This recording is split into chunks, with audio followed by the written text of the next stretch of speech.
Bonjour et bienvenue à Passionnément. Aujourd'hui, on reçoit Sébastien Côté, acupuncteur et professeur de Qigong. de Qigong. Qigong. En tout cas, on C'est va aller voir Qigong. ça.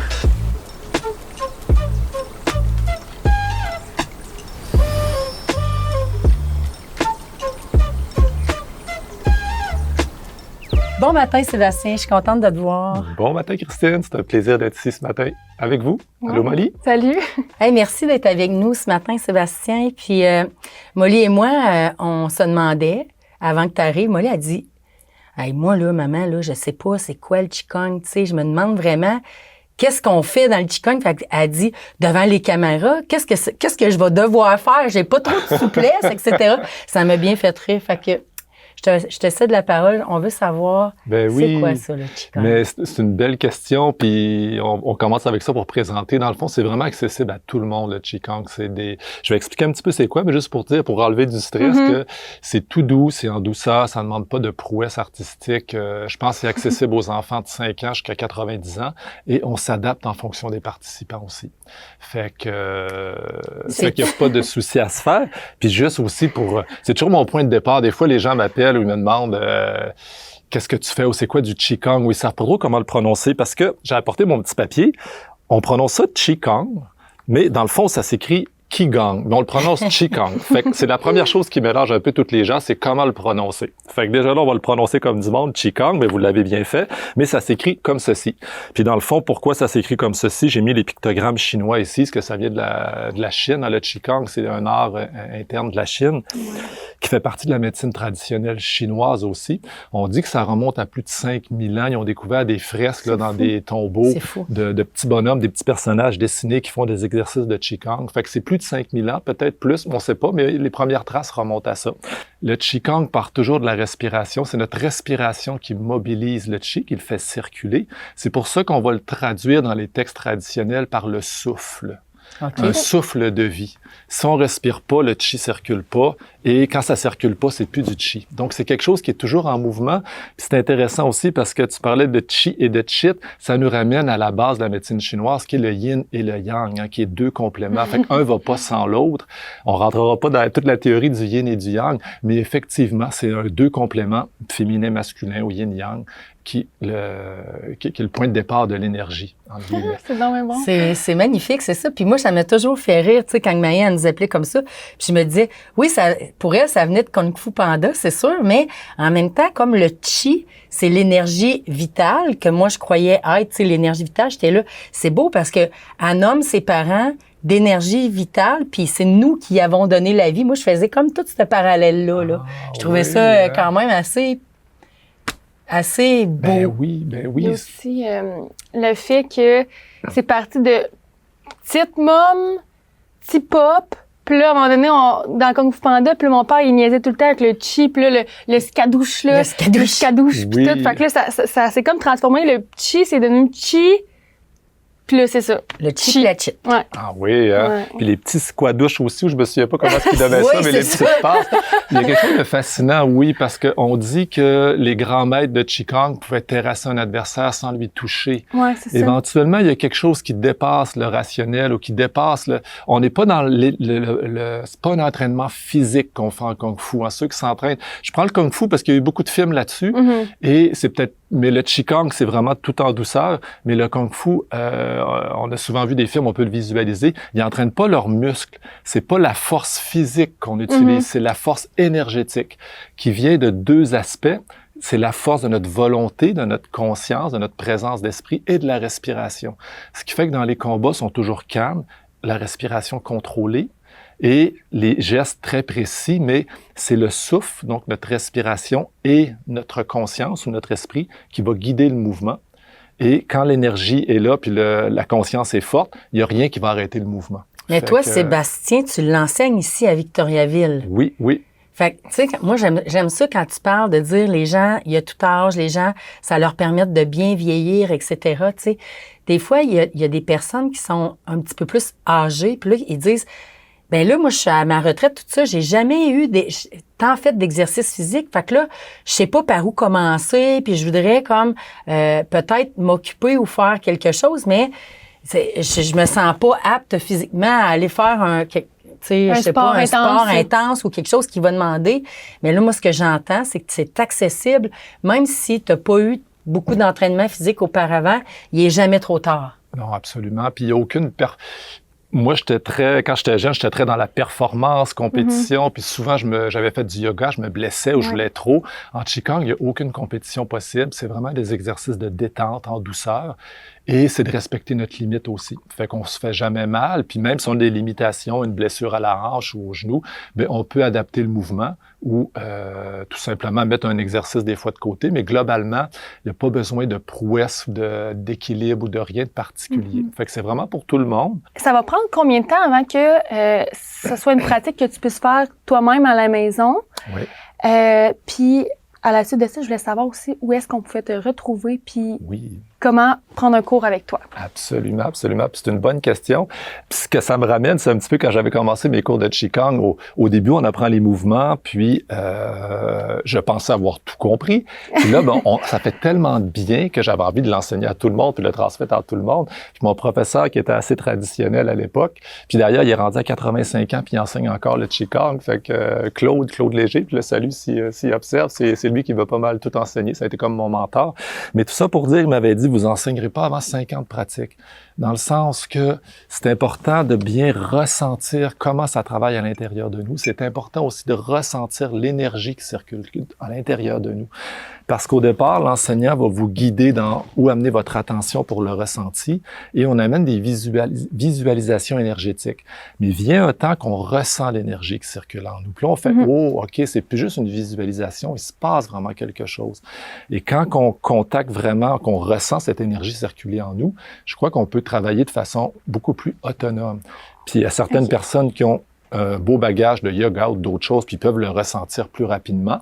D'autres que ça peut être un peu plus long, puis c'est pas important, le travail, ça fait pareil. Ouais. Mais c'est sûr que d'avoir un enseignant au départ, pour moi, est fondamental parce que aussi le mouvement est secondaire en Qigong. C'est vraiment ce qui se passe à l'intérieur de nous qui est l'essence. Et c'est facile de se perdre dans le mouvement puis d'oublier les bases. 1, 2, 3, que tu as ramené tantôt. Ah, ça doit, oui. Parce que c'est ça qu'il faut vraiment ancrer solide avant d'amener des mouvements un peu plus complexes. Que si j'amène des mouvements plus complexes, on respire plus bien, on n'est plus attentif à notre posture, puis la base est plus là. Puis là, c'est plus du Qigong, tout simplement. Fait que c'était une bonne question. Mm-hmm.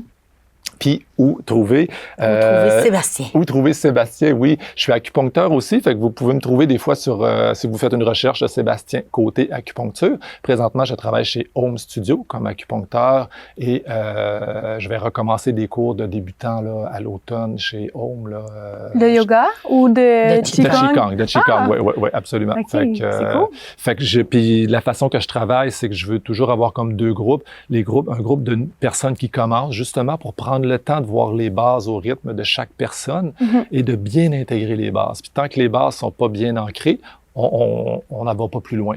Et il va y avoir un groupe, aussi un deuxième groupe, les anciens, ceux qui ont déjà fait les bases puis qui ont déjà acquis un peu les fondements. Bien là, on peut aller plus loin puis s'amuser puis rentrer plus en profondeur dans les postures. Puis à chaque année, on va un peu plus loin en dedans, on va un peu plus loin dans le ressenti et ça se transforme. Puis ce qui est magnifique, on dit au début, on fait du Qigong, puis avec les années, les Qigong se font toutes seules. Parce que c'est le corps qui apprend les mouvements. Puis à un moment donné, il y a comme le mouvement se ressent dans nous, puis le corps, il sait exactement qu'est-ce qu'il a envie de faire pour être bien. On se lève le matin, puis c'est notre corps qui va nous dire un peu, fais ça pour se rééquilibrer. C'est là la beauté de voir qu'il y a une sagesse, on a un instinct où il y a une sagesse à l'intérieur de nous au niveau cellulaire, que le corps est capable de savoir mieux que nous ce qui est bon pour lui. Fait qu'avec plus on pratique, plus on va plus loin. Puis pour revenir à ce que je disais tantôt, après 2 ans de pratique, je pensais que j'avais tout compris. Puis aujourd'hui, après 20 ans, je me dis, mais aïe, j'ai tout ce qu'il faut pour enseigner. Puis là, ce que je vois que c'est tellement plus vaste qu'on le pense, puis c'est tellement plus... c'est infini, en fait, cet art-là. Fait que... mais faut l'essayer. Parlant de pratique, puis parlant de faut l'essayer, on l'essaye-tu? On est rendu là. On est rendu là. Parfait. Fait que vous êtes prêts? T'es prête, Christine? Moi, je suis prête. Toujours Ouais. prête. Moi, je suis comme Puis un tout ça pour dire, je sais que tu enseignes le yoga aussi, on dit que Qigong et yoga sont cousins-cousines. Hein? C'est deux approches très similaires. La forme, la posture, donc les mouvements vont être différents, mais l'essence est la même chose. Donc quelqu'un qui a fait du yoga ou va se sentir à l'aise en Qigong, mais c'est quand même différent dans les mouvements, tout simplement. Donc, on commence avec le premier des piliers. La première base était... Oui. 1, 2, 3. Ouais, Molly. Ah. 1, 2, 3. Attends un petit peu, là. Respiration, Voilà, respiration. visualisation, puis l'autre, c'est posture. Posture, voilà. Fait qu'on commence avec la respiration abdominale, comme on disait, dite de retour à l'enfance. Je mets les mains sur le bas-ventre, on relocalise le nombril et on va mettre les mains un peu en bas du nombril. Je dis le bas-ventre, en Qigong ou en médecine chinoise, on va parler du Danxian. C'est comme on va dire un champ de transformation alchimique. Mais pour garder ça simple, moi je vais parler du bas-ventre, donc l'espace un peu en bas de votre nombril. On met les mains sur le ventre. Pourquoi? Souvent, on est dans notre tête à penser. Là, vous allez amener votre pensée, votre présence sous vos mains, dans votre abdomen. Visualisez un espace imaginaire au centre de votre abdomen, sous les mains, tout simplement. Et on cherche à garder notre esprit localisé là. C'est un peu notre centre énergétique, ce bas-ventre-là. C'est là que l'esprit devrait être quand on pense pas à calculer ou qu'on n'utilise pas notre mental.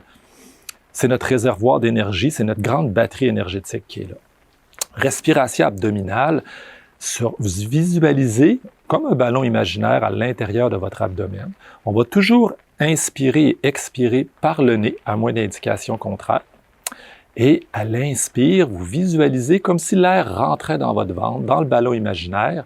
Et en même temps, vous allez chercher à gonfler volontairement le bas de l'abdomen, comme si le ballon se gonflait légèrement à l'inspire.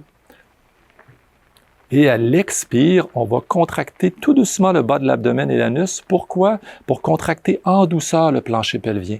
C'est vraiment une légère contraction du plancher pelvien à l'expire. Et on contracte légèrement. On relâche, inspire, on cherche à venir gonfler le bas de l'abdomen.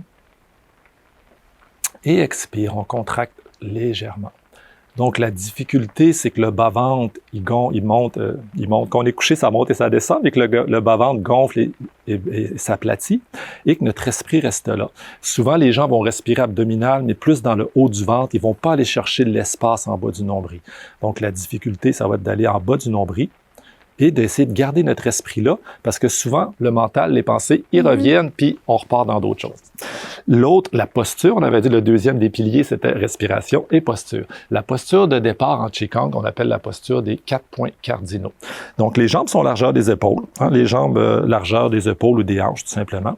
On va fléchir légèrement les genoux. On veut pas avoir les articulations barrées. Quand on barre les articulations, l'énergie circule plus, la vitalité circule plus et il va y avoir des problèmes de santé. Donc, les genoux légèrement barrés, on fait une légère bascule du bassin.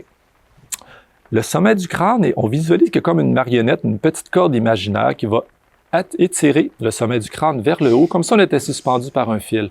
C'est une légère intention du sommet du crâne vers le haut et le sommet du crâne va être aligné avec la pointe du coccyx. Donc, on visualise un axe imaginaire entre le sommet du crâne et la pointe du coccyx. J'ai une question, Sébastien. Oui. Quand tu dis on bascule le bassin vers... Oui, je suis allé rapidement parce que des fois, faut prendre le temps de le faire, de le pratiquer et je veux pas trop mettre toute l'attention là. C'est un petit ajustement. OK. Mais dans le fond, si je me mets de côté par rapport à toi, normalement, quand je suis droit debout, j'ai une courbure au niveau lombaire. Exact. Si on reste debout immobile pendant des heures, ceux qui sont, mettons, qui font de la coiffure ou qui sont debout, souvent, ils vont avoir mal dans le bas de dos. En Qigong, ce qu'on va faire, c'est qu'on va faire une introversion un peu du bassin pour aplatir le bas de dos. Okay. À ce moment-là, il n'y a plus de tension au niveau lombaire et on peut rester debout longtemps et ça va permettre à l'énergie de bien circuler dans les hanches, dans le membre inférieur. Je t'avais dit qu'on ferait un petit Qigong pour assouplir un peu les jambes. On va y aller avec ça pour commencer. Oui, assouplir les jambes qui va équilibrer notre système nerveux, qui va apaiser le système nerveux. Puis tu vas voir, c'est tout simple. On va le faire quelques fois. Si je peux le montrer, tu peux le faire en même temps que moi ou je l'observe. Moi, j'aime bien l'enseigner. Je visualise qu'il y a comme une petite corde imaginaire ici qui élève le poignet vers le haut. L'intention va être à ce niveau-là. Les bras sont allongés, mais on va pas barrer les coudes. On garde les coudes légèrement fléchis, pas plus haut que les épaules. Et à l'expire, les bras redescendent, tout simplement. Donc, si on fait juste les bras, inspire et expire. Moi, j'aime ça, le fait qu'il y ait comme plusieurs choses en même temps, tu sais. Parce que si j'essaie de méditer juste... C'est difficile, oui. C'est nice, là, mais c'est difficile de rester là puis de pas partir dans tes pensées. Mais ça, t'es concentré à faire qu'est-ce que tu fais. Oui. Puis sur ta respiration, il y a plusieurs quand même choses à penser, mais qui sont quand même centrées sur toi puis qui font du bien. Fait que, tu sais, ça... Puis t'es normal. Pas mal tout le monde est Ouais. comme ça. Et ça, avec les années de pratique, à mon nom, l'esprit s'apaise, c'est plus facile d'être immobile. Mais comme point de départ, je vais pas garder l'immobilité plus de 2-3 respirations parce que les gens, ils partent trop vite. C'est ça. Fait qu'avec des mouvements simples, accessibles, on reste dans l'instant présent. Fait que, puis à chaque année, on étire les postures, on va un peu plus loin. Fait que c'est un bon point que tu apportes. Fait que c'est accessible pour tout le monde. Et même quelqu'un qui l'a déjà fait pendant 10 ans peut faire un cours de débutant. Il va juste approfondir la base, puis revenir aux bases. Puis des fois, on intègre un petit peu plus à chaque fois. Je l'enseigne depuis 20 ans à la base. Moi aussi, j'apprends tout le temps un petit peu plus à chaque étape. On poursuit, je pense, tout cet aspect méditatif-là vers la savonnerie. On s'en va faire quelque chose, Sébastien, mais on va rester dans la même énergie. C'est ça qui est le fun. Ouais. Molly, elle a bien pensé à ça. J'ai bien choisi, je pense. Oui. Super, excellent. On y va à la savonnerie. Hey, on est Coucou. rendu. Ben oui. On retourne dans la zénitude. Molly, elle a eu la bonne idée aujourd'hui de dire, hey, on pourrait faire des chandelles en cire d'abeille trempées. Super. Fait que le trempage, là, on l'a déjà fait lors d'un atelier. On avait une retraite, puis on s'est mis à faire du trempage de chandelles. Puis c'est tellement zen, ça fait vraiment beaucoup de bien. Fait que ça, Molly, c'est une corde de... Coton. Le best pour les cordes, pour avoir une chandelle qui va brûler uniformément tout alentour, c'est une corde tressée qui est carrée. Parce que parfois, elles sont plates. Oui. Puis pour une chandelle trempée qui est comme ronde, ça va aller moins bien disperser la flamme. OK. Fait que c'est mieux, c'est ça. Puis il existe aussi des cordes en chanvre, des fois. Sauf que ça brûle un petit peu moins uniformément. C'est plus, comment dire, un peu réactif. Fait que moi, je trouvais que ça faisait moins bien là, pour nos chandelles chez Bastien Savon. Fait que c'est ça. Ça va faire une chandelle qui brûle de façon uniforme. C'est dans ça, le fond. uniforme. Ouais, OK. Puis, petit conseil pour les gens à la maison ou pour ceux qui le savent pas, toujours couper sa mèche avant de rallumer la chandelle à environ 5 mm. Fait qu'un demi-centimètre. OK. Ça aide vraiment pour une combustion plus égale, plus lente, puis la chandelle dure beaucoup plus longtemps. OK. Parce que si on la coupe pas, ça va partir Ça trop fait une fort. plus grande flamme. OK. Ouais. Puis ça fait du bien, c'est ça, de faire un petit refresh, puis ça brûle tout le temps plus uniformément. OK. Ben merci. À toutes les fois qu'on la repart, donc. Ouais, c'est ça. Idéalement, là, la plupart des gens le font pas, mais ça fait vraiment une belle différence. Ouais, toi, tu l'as fait, le test. Hein? Ouais, vraiment. Ouais. Ouais, ça fait une belle C'est ça. différence. Elle l'a fait vraiment, l'expérience. L'expérience. Fait qu'ici, dans le fond, nous autres, on a un fondeur. Fait que là, c'est pas tout le monde qui a ça à la maison, mais par exemple, si vous vouliez en faire, mais vous pourriez la faire fondre aussi dans Un chaudron. sur un chaudron, là, tu sais, ça pourrait le faire. Puis c'est sûr que, tu sais, la haute température, ben quand même, on n'a pas besoin d'aller là avec la cire d'abeille. 100 degrés, C'est ça. à peu près. Exactement. Même un peu moins, je pense que ça doit être 90, je sais pas. Exactement. Nous, le fondeur, il est vraiment intelligent et il le fait pour nous. Des fois, il y a des cires qui peuvent être aussi mélangées avec... Fait que notre fournisseur, nous, on demande d'avoir de la cire, tu sais, pure, là. Puis je pourrais même vous en montrer un morceau qui est même pas nettoyé. Je sais pas, je pense que ça pourrait être intéressant. Ben oui, Je vais le j'aimerais ça chercher. voir ça. Fait que je vais le sortir de la boîte. Mais là, c'est gommant, là. Fait que... Mais tu vas avoir les mains toutes gommées, peut-être. Ouais, je vais avoir les mains gommées, mais c'est pas grave, je vais le sortir quand même. Ah, wow. Puis je me nettoierai les mains après, là. Fait qu'on pourrait le mettre ici. Fait que voyez-vous, là, tu sais, ça, c'est la cire d'abeille qui a pas été nettoyée. Fait que ça, il faut la nettoyer, puis le Ça procès... allait seulement être, dans le fond, ils ont pris les cordes, ça allait seulement été chauffé puis mis en bloc. Sauf qu'après ça, il faut vraiment enlever toute... Les impuretés, ça, en fait, c'est des cacas d'abeilles. OK. C'est pas tu si veux. pire. C'est pas si pire. C'est ça. Mais c'est comme le rejet, puis qu'est-ce qui sert aussi pour se faire une structure dans la ruche. Ouais. Ils vont aller chercher toutes sortes de matériaux à l'extérieur, hein, puis ils ont besoin de quelque chose de plus rigide, fait qu'ils vont ramasser un peu tout ce qu'ils trouvent. Fait que c'est là qu'il faut nettoyer la cire là, en la mettant dans l'eau. Je veux dire la cochonnerie. Tous les déchets vont descendre dans le bas, puis la cire reste sur le dessus. C'est que tu la fais chauffer. Tu la fais chauffer pour la ramollir. Ouais, tu la fais chauffer dans l'eau, puis après ça, tu laisses décanter. Une fois que ça a bouilli puis que la cire est fondue, tu laisses décanter, puis l'eau va rester au fond, puis la cire va monter sur le dessus. Puis tu sais quand elle va commencer à décanter, mais toutes les impuretés vont se retrouver au fond de ton chaudron. OK. Puis après ça, tu reprends la cire qui est encore fondue, puis tu peux la mouler comme tu voudras. Là, tu pourrais... Parce qu'elle est encore assez chaude pour ça. Elle est encore assez chaude pour ça. OK. Fait que c'est le procédé. Mais tu sais, des fois, on arrive avec une cire qui est déjà toute nettoyée. Puis, tu sais, je veux pas dire que c'est nécessairement pas bon ce avec quoi c'est mélangé, mais il y a des cires d'abeilles qui sont quand même mélangées. Fait que puis voyez-vous la couleur, tu sais, c'est jaune, mais je trouve qu'il y a un peu de verdâtre quand même dedans.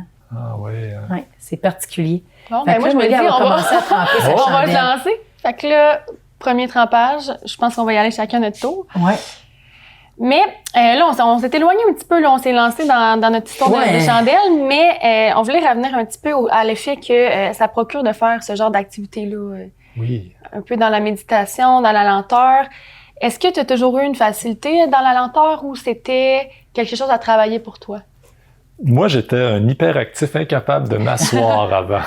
Fait que quand j'ai découvert le Qigong, ça m'a fait un bien fou, justement. Fait que tu m'aurais connu il y a 30 ans, puis c'était pas la même personne. Fallait que ça aille vite, fallait qu'on n'arrête pas. Puis, fait que l'art de la lenteur, oui, je l'ai travaillé fort pour y arriver. Absolument. Ça peut être à toi. Fait que là, c'est une forme de méditation, ça aussi. Fait que dans le fond, c'est quoi? On trempe, on laisse refroidir un peu? Ouais, on trempe, on laisse refroidir un peu, on retrempe. Là, c'est long, des fois, on aurait pu la commencer, mais une fois qu'elle commence à avoir un certain volume, ça va plus rapidement. Ça va vraiment plus rapidement. Okay. Ouais. Puis ce qui est le fun, là, c'est que ça peut être fait là, avec vos enfants à la maison ou peu importe avec qui, mais tu sais, c'est assez simple. On fait fondre la cire d'abeille, on se prend une mèche, puis on trempe. Des fois, il y en a qui font des genres de petits parcours, là, où est-ce que ils mettent une petite musique, ils se promènent, puis c'est une genre de méditation où est-ce que tu fais ta propre chandelle. Fait que Ben oui. super le fun. Là. Je me rappelle à l'eau vive, là. On faisait ça, Ouais. hein? Puis c'est vraiment entre les trempages de laisser le temps. De refroidir, Ouais, hein? sinon, tu refonds ce que tu as mis dessus, fait que tu travailles dans le vide. Parce que là, ça grossit pas vite, là. Ouais, mais regarde, moi. Oh, ça s'en vient. Mais tu sais, c'est ça. Là, je trouve que c'est pas rapide. Habituellement, il me semble que c'est plus rapide que ça. C'est combien de temps faire une chandelle, dans le fond, que ça vous prend? Ben, on les fait pas comme On ça. les fait pas comme ça, nous, on les moule. Ah, c'est mais ça. ça, comme ça, on les fait comme ça quand on a envie de jouer. Oui, prendre De le jouer. temps. Puis c'est une belle activité avec les écoles, des fois les enfants, j'imagine. Ouais, aussi. les enfants ou... ben, je te dirais que c'est quand même très rare qu'on va en faire, là, mais Ok. j'en ai déjà fait. OK. Puis... Mais c'est le début, ça prend de la patience, mais après, comme je vous ça disais, build up vraiment plus vite. une fois qu'elle commence à avoir une forme comme ça y va. Mais, tu sais, on pourrait prendre l'exemple ici, elle est plus grosse encore, moi, on pourrait la recouper encore un peu, Molly. En faire une plus petite. Puis on va la faire plus petite, puis vous allez voir, elle va profiter plus rapidement. On le voit, oui. Alors, le haut est plus grosse, ça va tremper moins longtemps puis de la sortir. Oui, c'est ça. Ouais, Puis parce que... le bas, c'est normal, tu sais, parce qu'elle a ses goûts vers le bas, donc... Ouais. C'est intéressant aussi, des fois, on observe chez des gens, ils ont de l'extérieur versus l'intérieur, c'est pas le même reflet. Absolument. Puis ça, c'est super important. Des fois, on voit des gens qui ont une énergie extérieure qui est hyper Oui. présente, puis qu'au fond, ils ont un calme intérieur qui est présent, puis d'autres, c'est le contraire, ils ont Absolument. une énergie extérieure très calme. Mais quand tu vas voir à l'intérieur, c'est pas ça. Petite boule de stress. Absolument. hein. Puis quand l'outil un peu pour évaluer l'énergie d'une personne, c'est la prise des pouls en Ouais, acupuncture. c'est ça. Puis des fois, j'ai des gens qui arrivent toutes calmes, puis ils bougent pas, toutes zen. Je prends les pouls, puis c'est comme, mais Ça c'est y la va, là. tempête en C'est dedans, ça. c'est la tempête. Je fais, oh my God. Ouais. Fait que tu as tout à fait raison. On va travailler de l'interne et de l'externe d'une façon différente. Et ces deux mondes, un peu, il y a le monde extérieur, physique, matériel, et notre monde intérieur, plus émotionnel, énergétique, les états d'âme. Puis normalement, on veut arriver à un équilibre dans ces deux mondes-là. C'est sûr qu'à 20 ans, on est beaucoup plus dans le monde extérieur, mais à 80 ans, le monde intérieur devrait prendre beaucoup plus de place. 50-60 ans serait la charnière yin-yang entre les deux. Qu'on veut être bien dans le monde extérieur, mais qu'on est pleinement conscient de notre monde intérieur aussi, puis il y a l'équilibre. Mais est-ce que tu dirais que c'est pas un problème, mais que c'est quelque chose qui crée un déséquilibre, le fait que les gens, tu sais, clairement, à mon avis à moi, mais c'est peut-être, je suis pas une experte Non, en rien, je je me pense dis, si tu t'exposes comme étant quelqu'un de très calme, mais à l'intérieur tu es stressé, c'est comme une facette que tu prends, ou est-ce que c'est une manière de te protéger, ou qu'est-ce Ou que... une façon de s'équilibrer au final, une Ok. stratégie d'adaptation. Puis je pense qu'on le contrôle pas nécessairement, mais comme si moi je suis très agité à l'intérieur, ben, je vais compenser en étant plus calme puis plus zen à l'extérieur pour ramener un équilibre. Parce que si je cours tout le temps, je vais finir brûlé ou épuisé.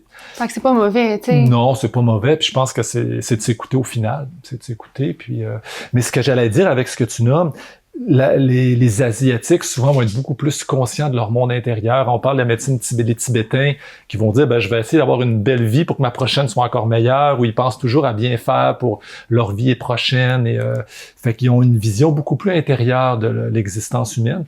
En Occident, on est beaucoup plus dans le matériel, dans l'instant présent ou dans le faire. Fait que c'est plus le monde extérieur. Mais la santé, c'est cet équilibre entre les deux, le yin et le yang, l'interne et l'externe. Fait que pour nous, les Occidentaux, c'est de s'intérioriser un peu plus, d'être moins dans le matériel avec l'âge qui avance, et pour qu'il y ait un équilibre, tout simplement. Qu'il y ait un équilibre. Puis un n'est pas mieux. C'est ça. C'est l'équilibre, la santé pour la médecine chinoise. C'est aussi simple que ça. Hey, ça va bien, Christine? Ben oui, ça va bien, hein? Tu prends de l'avance. Ah là là là là, j'y vais, moi. Tranquillement. Tu sais, là, en fait, j'ai une bougie d'anniversaire pour mettre sur un gâteau. Hein? Ah, Tu sais, regarde! on peut trouver des utilités aussi, là. C'est bon, Absolument. ça. C'est parfait. Donc, pour closer l'émission d'aujourd'hui, on a toujours le mot du jour qu'on appelle. OK. Donc, c'est l'invité qui doit donner le mot ou la phrase du jour. Ça peut être n'importe quoi. Ça peut être un proverbe ou par rapport à la séance d'aujourd'hui ou par rapport à la vie en général. Ben, pour réunir les deux, je vais dire que le plaisir ou la joie, la santé part de là. Hein. C'est comme de faire aimer ce qu'on fait, d'aimer ce qu'on fait à travers des belles personnes, à travers la fabrication qu'on fait.